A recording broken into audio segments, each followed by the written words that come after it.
but the chauffeur kept giving me the look that we were going to be late. As we walked past a close factory, I also noticed that although this place looked like a barren wasteland, they did maintain a green zone around each factory. But what was strange was how it was oriented and laid out. Some of the green paths extends all the way inside of the covered facilities, and for the closed factories it seems like it's following some type of pattern continuously surrounding the factories. Don't step on the grass, please. I wasn't planning to. He clearly can sense I'm just a feet away from him following his footstep, but I guess he was just trying to be strict about some company rules, but I still find it a bit rude. I mean, I didn't actually apply for this job, they the one who asked me. He could at least lower his attitude a bit, right?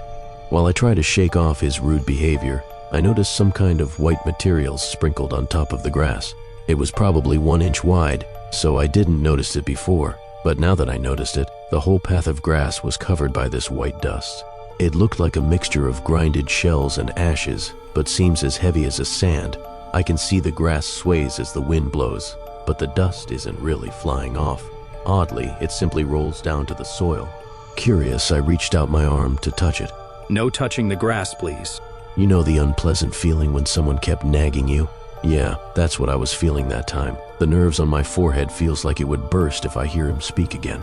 I calmed myself and reminded that this is just a job with a big payout. I could see people a few feet from where we were. They were wearing charcoal coverall with a 3-line reflective tape wrapped around the right arm. They seemed to being instructed by another chauffeur. When he saw us, he pointed at his wrist, which I can only think that we are late. But my chauffeur just nodded and proceeded to walking on the same pace.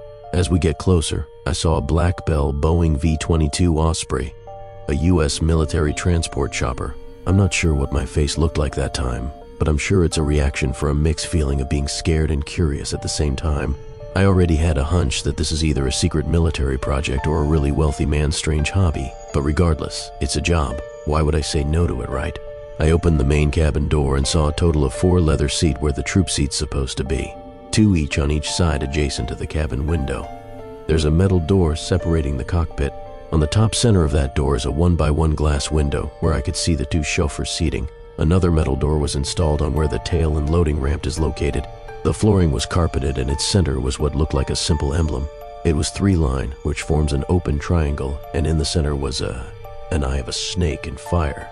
I took one of the seat, trying to be comfortable as I could. I never liked leather finishes on furniture. I love the smell and the texture, but seating on it feels so hot, as if my body temperature just bounced back to my skin.